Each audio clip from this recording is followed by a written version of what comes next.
Saiu o episódio 3 da segunda temporada de The Last of Us com o início da vingança da Ellie. Ela começando a jornada, mas já mostrando pra gente os dois inimigos que ela vai enfrentar na jornada. Os dois grandes desafios que um deles parece ser maior até mesmo que no jogo. Mas e o Tommy? O Tommy não vai nessa vingança? Será que ele não vai depois escondido? Na série ele tem menos motivos? E as cenas fortes e pesadas do episódio, né? A questão do corpo do Joel sendo reconhecido pelo Tommy, a visita na casa ali do Joel. Meu querido, bora analisar, explicar esse episódio, trazer todos os principais detalhes. Se você quiser saber, cola aqui, vambora. Fala, povo bonito que assiste esse canal lindo chamado A Gente Faz Agora, tudo bom com você que tá assistindo? Eu tô bem demais, eu sou o João Victor, pra você que não conhece, e hoje eu tô de volta aqui pra trazer pra vocês mais um vídeo sobre a segunda temporada de The Last of Us, pra gente falar sobre o episódio 3, episódio aí após o grande desastre, a grande loucura que aconteceu em todos os sentidos, episódio que mostra as consequências, né? Vamos falar muito sobre ele, mas antes deixa o like, ajuda muito na divulgação, e não deixe de se inscrever no canal, que já tem vídeo de detalhes que você pode ter perdido, são muitos, e também a gente já tem o trailer do próximo episódio, que já eu vou analisar e promete voltar com ação, com tudo. E é o seguinte, meu querido, como eu falei anteriormente, temos aqui um episódio sobre consequências, né? Depois de tantos eventos e tantos acontecimentos, desastre pra todo mundo no episódio 2, aqui a gente vai ver as consequências de tudo isso. Só que uma coisa interessante de cara já é que eles literalmente aumentam a história do jogo nessa parte, dando mais profundidade, mais espaço pra mais coisas, porque realmente na série o evento desse episódio foi mais desastroso do que no próprio jogo, gerou muito mais impacto. Então a gente tem a adição do conselho aí, por exemplo. Esses são elementos que favorecem para que seja um episódio mais cadenciado, um episódio mais lento, né, que gera aquele impacto e que com certeza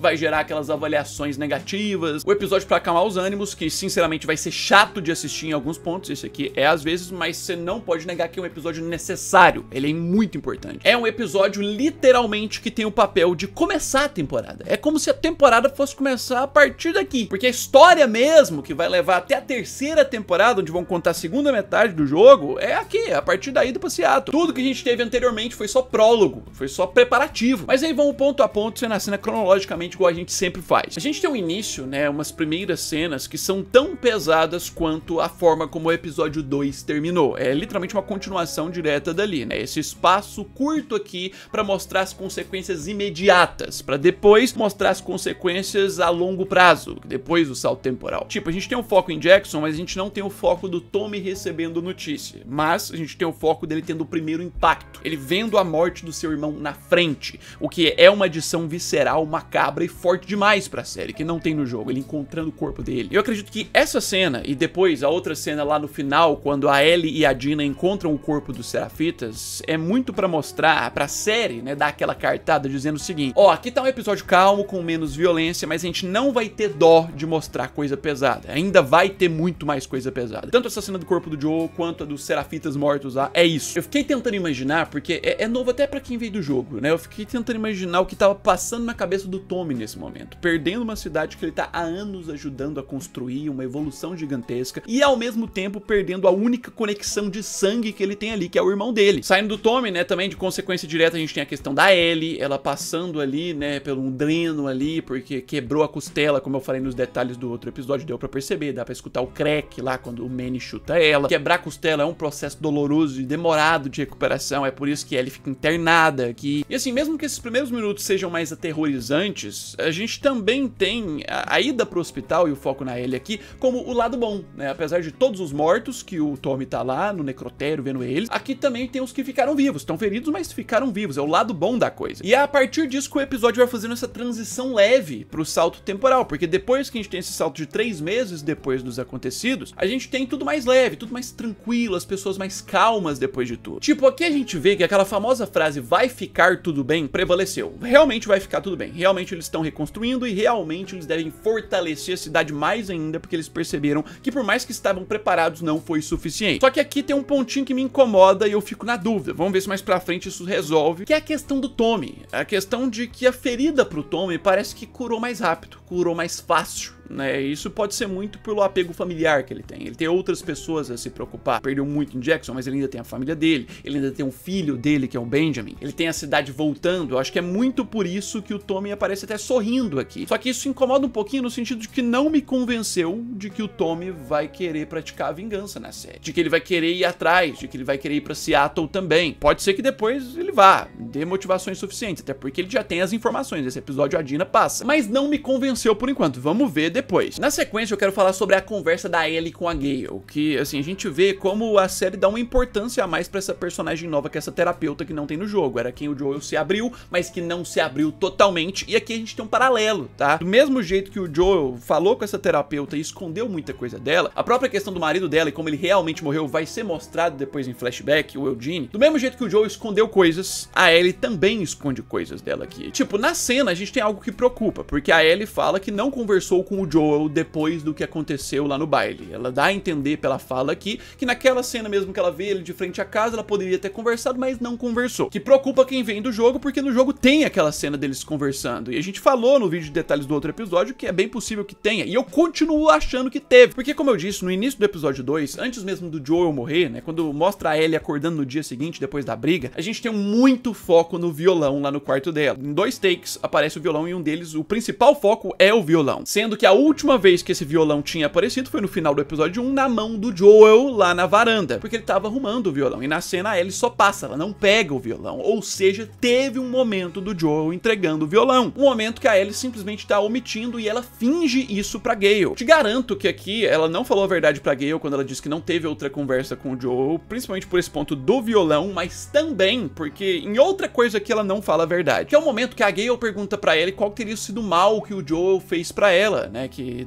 pela conversa dela com o Joel deu pra entender isso. E a Ellie simplesmente finge que não teve mal nenhum, que não sabe de nada de mal que o Joel fez pra ela. Sendo que a gente sabe muito bem que nesse momento ela já descobriu sobre o Hospital dos Vagalumes. Ela tava brava com o Joel porque ele descobriu já sobre a mentira dele. Então assim, ela escondeu isso aqui, com certeza ela contou mentira sobre a conversa com o Joel, teve a conversa com o Joel se você tá preocupado, teve sim. E tudo isso, flashback da Ellie descobrindo sobre o hospital, flashback da conversa deles, flashback da questão do Eugene, do marido da Gale, tudo isso vai ser mostrado mais pra frente, pode ficar tranquilo, até porque tem muita coisa disso nos trailers. E assim, do mesmo jeito, né, que eu tava falando sobre o Tommy, que não convence de que ele tá bravo o suficiente pra ir pra vingança, aqui também, nessa primeira aparição da Ellie depois de 3 meses, parece isso, porque a forma como ela conversa com a Gale é distraída, é como se ela já tivesse superado e tal, mas quando ela visita a casa do Joel, a gente vê como ela tá destruída. Tipo, a visita no quarto, né, que é o quarto dela que ela morava, isso aqui mostra muito a culpa que ela deve sentir, tá? Isso aqui é um ponto importante. Ela abre ali, era o lugar que ela ficava antes de se distanciar do Joel, no caso ela tava morando na garagem depois, né? Isso aqui mostra muito como ela se sente mal por ter vivido tão mal com o Joel nos últimos momentos que ela teve com ele. Muito pesada a cena dela encontrando os pertences e principalmente o momento que ela vê as roupas, né? Aqui Bella Ramsey vai muito bem, apesar das críticas de visual, eu concordo que o visual não é nada parecido com a Ellie, a interpretação dela é incrível, não é à toa que ela concorreu o Emmy no ano passado, agora vai concorrer de novo, certeza. Essa cena gera até que um arrepio, né? Pra quem é mais sensível pode até chorar, mas enfim. É a partir da conversa com a Dina que a história começa a caminhar. Como a gente falou no episódio anterior, a Dina na série exerce um papel muito mais importante do que no jogo. Além de ser uma personagem muito mais interessante, a Isabella Merced atua muito bem, ela também tem mais importância na história, porque ela é a única pessoa que viu e sabe informações sobre o grupo da Abby, e é o que ela traz aqui, só que ela traz de um jeito interessante, né? Ela escondeu durante todos esses 3 meses da Ellie, e o motivo é extremamente plausível. Por que que ela fez isso? Porque a Ellie tava mal e precisava estar em recuperação internada no hospital. Se a Dina conta pra ela simplesmente ia fugir do hospital sem ter se recuperado 100% e ia morrer no meio do caminho ou algo pior mais pra frente. Não é à toa que a partir do momento que ela conta que a Ellie, independente do conselho concordar ou não, já quer sair, já ia sair sozinha. Então no hospital ia ser a mesma coisa, por isso a decisão da Dina é certeira. Uma questão também que eu não posso deixar de falar é que é marcante também a gente ver a Dina da série emocionada pela morte do Joel, algo que a gente não vê essa profundidade no jogo,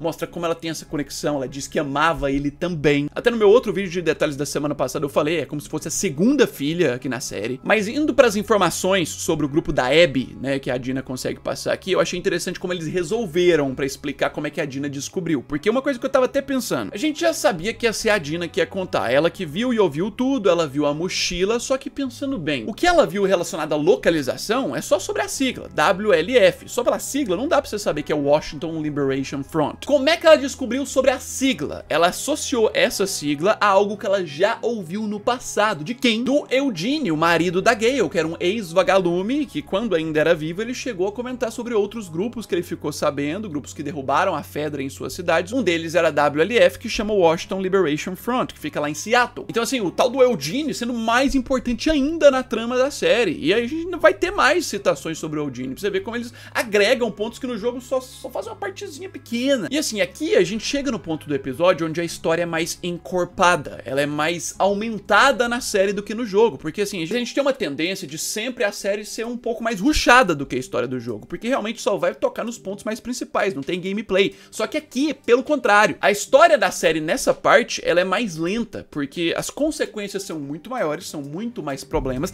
Jackson aqui é muito mais aprofundada do que no jogo como comunidade e lugar que as pessoas vivem bem. Tem até a cena do beisebol lá, que ambienta diferente. Justamente por isso a gente tem uma burocracia maior pra essa situação. E até serve pra mostrar pra gente, mais pra frente, quando a Ellie foi enfrentar os desafios gigantescos, os problemão sinistro que ela vai enfrentar, quando alguém pensa, nossa, ela poderia ter esperado mais, ter feito mais ali em Jackson pra alguém ajudar. Realmente não tinha como. Mostrar as pessoas reunidas e a votação nesse episódio dá um senso maior de comunidade e é um ponto pra fortalecer mais a história, de que não importa o que a Ellie fizesse ali em Jackson, não ia ter tropas pra poder ajudar ela, só ia postergar e não ia ter vingança. O próprio discurso daquele senhor lá mostra que a ala ali dentro da comunidade de não querer vingança é muito forte, e o discurso da outra moça também, de que o Joe, apesar de ser alguém muito importante, não tem como arriscar a comunidade em prol só de uma vingança pra uma pessoa. É por isso que eles perdem na votação, né? E assim, querendo ou não, se eu sou membro de uma comunidade dessa, eu votaria do mesmo jeito que a maioria. Tudo bem, era um cara extremamente fundamental, era um dos quase líderes do grupo que morreu ali, é uma ameaça que te bateu na porta e simplesmente foi embora, mas você tá falando de uma comunidade gigante. É algo muito difícil e raro de você ter num apocalipse desse, anos depois que o mundo acabou. Então o maior esforço que você tem que ter é pra preservar esse lugar e fortalecer suas defesas. Você sai, você fica vulnerável. E você vai ficar vulnerável só por conta da morte de uma pessoa ali dentro? Porque pra gente que assiste é o Joe, o protagonista. Agora, pra eles na comunidade, não é o Joe o protagonista, é um indivíduo que morreu. Só que aqui tem um aspecto que eles fizeram na série em especial que ficou interessante, que é a questão do Seth. A pessoa que a Ellie menos esperava que fosse apoiar ela é o cara que dá mais força e ajuda elas nessa saída.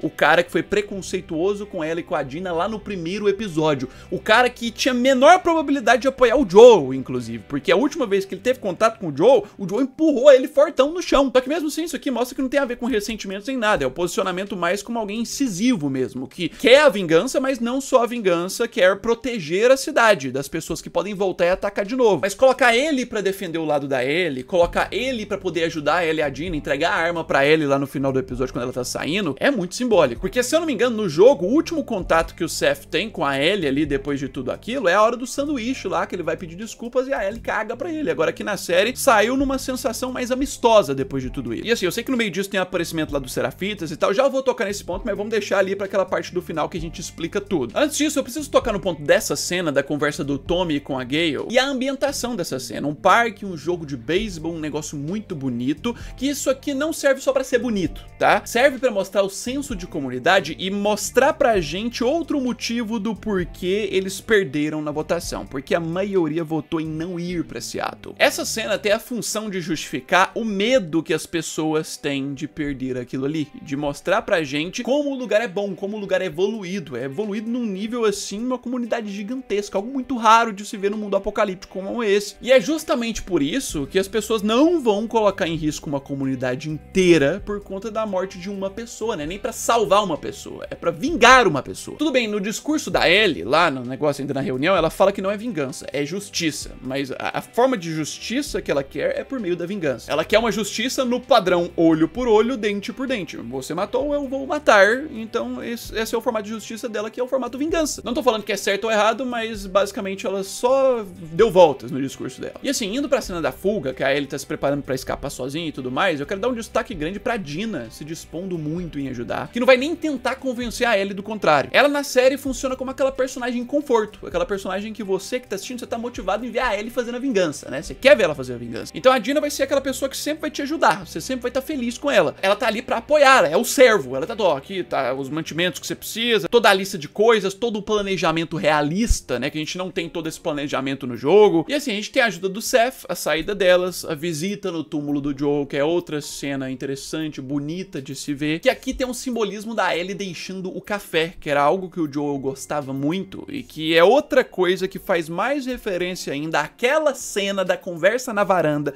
que na série não apareceu ainda, mas que aconteceu, eu tô falando por conta do violão, porque naquela cena no jogo o Joel comenta sobre o café que ele conseguiu e que conseguiu de uma forma vergonhosa. Essa cena dela colocando café aqui, que não tem no jogo, prova muito isso com base em indícios que a gente tem lá no jogo. E aí a gente tem a jornada em Seattle e a chegada, só que o interessante aqui é o seguinte, a série apresentando pra gente os Serafitas primeiro do que a WLF. Serafitas são aquele grupo, né, de pessoas com as cicatrizes na cara, que pra você que não sabe é um grupo religioso, que é um grupo que sempre tá em conflito com a WLF lá no jogo também, só que no jogo eles são apresentados muito mais no ar como inimigos, como um ar de terror. Aqui na série eles tentaram humanizar ao máximo, mostrando um grupo que tem crianças, focando na menininha com o pai dela, não mostra como um grupo de alguém que faz coisas más, e depois ainda mostra o corpo dessa galera toda morta pela WLF. A Ellie e a Dina encontrando. Por que fazem essa cena? O objetivo dessa cena é pra mostrar como a WLF é um grupo mais mal do que os Serafitas na série. Na série eles estão tentando ressaltar muito esse grupo da Abby, que a galera lá que tava com a Abby e tudo mais, o grupo grandão militar, é muito mais perigoso e mais maldoso. Mas não se engane achando que esse grupo é bonzinho, porque esse não é um grupo bonzinho. Tem até cenas no trailer que provam que eles não são bonzinhos na série. Esse é um outro detalhe que eu preciso te informar pra você não ficar desavisado aí. Como eu disse, não é nem spoiler do jogo, tem no trailer da temporada. Até achei, né, quando elas encontram o resto da caravana deles e tudo mais, que iriam acabar tendo um conflito contra os Serafitas, mas não teve. De qualquer forma, elas chegam em Seattle, mais uma cidade pra elas enfrentarem, misteriosa nessa temporada. Na primeira a gente teve Boston, a gente teve Kansas, agora a gente tem Seattle. E a série, aquela cena, né, final do Manny, ao apresentar ele nessas cenas finais como vigia, não acho que vai mostrar que ele vai ver elas, mas o objetivo dessa cena é mostrar que sim, elas estão no lugar certo, elas foram pro rumo ali, de acordo com as informações, e sim, estão no lugar certo. Tá aí o primeiro membro do grupo da Abby pra gente poder reconhecer, tá lá mesmo. Só que apesar de estar no lugar certo, não vai ser fácil, vai ser inclusive muito difícil, porque tem um grupo militar fortemente armado que comanda essa cidade esperando, que acabou de matar aquele tanto de gente lá, aqueles Serafitas lá. Essa é a mensagem que o final do episódio quer passar pra gente. O que espera Ellie e Dina é pior do que elas imaginam, mas ao mesmo tempo, elas estão no lugar certo pra realizar essa vingança. E a Ellie vai fazer o máximo e pode surpreender. Esse é o ponto. No geral, dá pra dizer que a gente tem um episódio bom. Eu ia até falar mediano, mas eu coloco ainda na categoria bom, porque ele caminha muito bem com a história e ele é o principal importante pra história realmente começar, como eu disse anteriormente. Ele é parecido com o episódio 1. O episódio 1 é apresentativo, é mostrar como estão anos depois, então é mais isso, caminha de forma lenta com a história. E o episódio 3, ele é apresentativo também pra mostrar como estão depois de tudo, só que apresentativo no sentido de consequências e dá um andar pra história maior. Então eu considero esse episódio 3 aqui, obviamente, bem inferior na qualidade e no nível do que do episódio 2, mas eu ainda considero um pouquinho melhor do que o 1.